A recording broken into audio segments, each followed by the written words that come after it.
ایک چیز پوچھی جاتی ہے کھانے کے بعد پانی پینا. یہ جو آج کل نہار منہ پانی پینے کی حدیثیں گڑی جا رہی ہیں نا کہ نہار منہ پانی پینا اتنا فائدہ, ایسی کوئی حدیث نہیں ہے. ہمارے علم میں نہیں ہے کہ نبی صلی اللہ علیہ وسلم نہار منہ پانی پیا کرتے تھے. نارمل زندگی گزارنی چاہیے اچھے بچوں کی طرح. صبح صبح اٹھ کے گھڑے پہ جا کے یہ فریج پہ بوتلیں نکال کے پینا, جبکہ پیاس بھی نہیں لگ رہی. تو ڈاکٹروں کی تحقیق ہوگی, مگر یہ تحقیق بعد میں بدل بھی سکتی ہے. بہت ساری تحقیقات بدل گئی ہیں. تو نیچر سے کبھی نہ ہٹو, سمجھ رہے ہو. صبح اٹھو اچھے بچوں کی طرح, اپنا نماز نہ دھو کے نماز پڑھو. جب بھوک لگنا شروع ہو جائے تو کھانا کھا لو. پیاس لگنا شروع ہو جائے تو بولو بھائی پانی پی لو. بس اس طرح ہنسی خوشی زندگی گزارو. اور تھوڑا ایکٹیویٹی رکھو, کوئی بھاگم دوڑم, کچھ چلت پھرت رکھو, فٹ فاٹ رہو گے انشاءاللہ. بھلا وجہ اٹھ کے پانی چڑھا رہا ہے. کئی لوگ مبتلا ہو چکے ہیں اس میں. فائدے ہیں اس کے, میں نہیں کہتا کہ فائدہ نہیں ہے, سائڈ افیکٹ بھی ہیں. جو بھی کام آپ ایک نیچرل لائف سے ہٹ کے کرو گے نا, اس کے جہاں فائدے ہوں گے وہاں کچھ ایسے نقصان ہو رہے ہوں گے جو آپ کو بعد میں پتہ چلیں گے. اور بعض نقصان تو ایسے ہوتے ہیں جو پتہ ہی نہیں چلتے کہ یہ اس کی وجہ سے ہوئے ہیں. اس لیے نارمل اچھے بچوں کی طرح زندگی گزارنی چاہیے. کوئی بیماری ہو, اس بیماری میں ڈاکٹر بطور دوا کے تجویز کرے تو ٹھیک ہے. کوئی بیماری ہو گئی نا آپ کو, اس میں بطور دوا کے, بطور علاج کے, وہ ایک الگ چیز ہے, وہ ٹھیک ہے. لیکن نارمل آدمی کو, جوان آدمی کو ایسی ایکٹیویٹیز نہیں کرنی چاہیے اچھے بچوں کی طرح, سیدھا تمیز سے, جیسے اس کے باپ دادا زندگی گزارتے آئے تھے. جانوروں کو دیکھا کبھی صبح اٹھتے ہی پانی پی رہے ہوں جا کے, ہیں؟ صبح اٹھتے ہی سارے جانور, ان کو کیا چاہیے, بھوک لگنا شروع ہوتی ہے, کھانا کھاتے ہیں. تو نبی اسی طرح یہ بھی بہت ہے کہ کھانے کے بعد پانی نہ پیو, کھانے کے بعد پانی نہ پیو. سنا ہوگا آپ نے, سب سنتے ہیں کھانے کے بعد پانی زہر ہے, یہ ہے, فلانا ڈمکانا ہے. اس بارے میں کچھ لوگ حدیثیں بھی بیان کرتے ہیں. نبی صلی اللہ علیہ وسلم کی سیرت جب ہم دیکھتے ہیں تو آپ صلی اللہ علیہ وسلم نے کھانے کے بعد پانی پیا بھی ہے, عمل سے بھی ثابت ہوتا ہے کہ پانی پیا ہے. اور نبی صلی اللہ علیہ وسلم نے جو قولی حدیث ہے اس سے بھی پتہ چلتا ہے کہ کھانا اور پانی ساتھ ساتھ ہیں. ابھی آدھا کلپ نہ بنانے, پورا ہونے دیں, تو ایسا نہ ہو آدھا کاٹ کے پیش کر دے.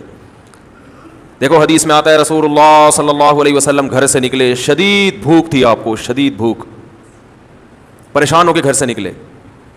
حضرت ابو بکر ملے, کیا مسئلہ ہے؟ ان کے ساتھ بھی یہی مسئلہ تھا, بھوک کی شدت نے پریشان کر دیا. حضرت عمر کا بھی یہی مسئلہ, بھوک کی شدت نے پریشان کر دیا.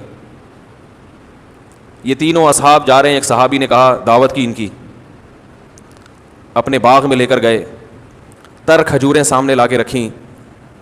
آپ صلی اللہ علیہ وسلم نے ان کھجوروں کو تناول فرمایا اور فرمایا ان نعمتوں کے بارے میں ہم سے قیامت کے دن سوال ہوگا. اور وہ کھجوریں آپ نے کھانے کے بعد کنویں کا میٹھا پانی پیا اور سیر ہو گئے.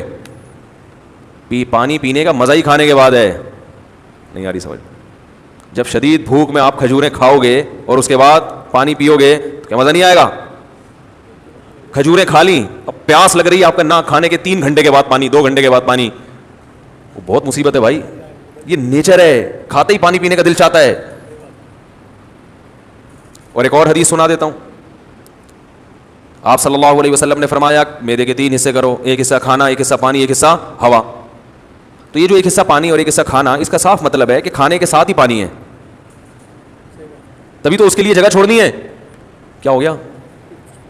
اگر کھانے کے 2 گھنٹے بعد پانی ہوتا تو 1/3 کھانا تو وہ ہضم ہو چکا ہوتا ہے, پھر تو پورا میدا پانی کے لیے تیار ہے. تو دونوں حدیثوں کو ملائیں تو رزلٹ کیا سامنے آئے گا کہ کھانا پانی قرآن میں کیا ہے, کلو وشربو, کھاؤ اور پیو, کھاؤ اور پیو. تو کھانا پینا اکٹھا ہے. لیکن دونوں حدیثوں کو ہم ساتھ ملاتے ہیں. آدھی حدیث لوگ ہیں نا, آدھی نہیں لوگ, پھر مسئلہ خراب ہوگا.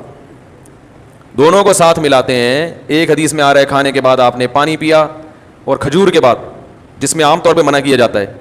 اور دوسری حدیث میں آ رہا ہے کہ 1/3 کھانا, 1/3 سانس لینے کے لیے جگہ, اتنا بھر کے کھاتے ہیں کہ سانس ہی نہیں آ رہا ہوتا, وہ پھیپھڑوں کی جگہ نہیں مل رہی ہوتی پھولنے کے لیے. اور 1/3 پانی.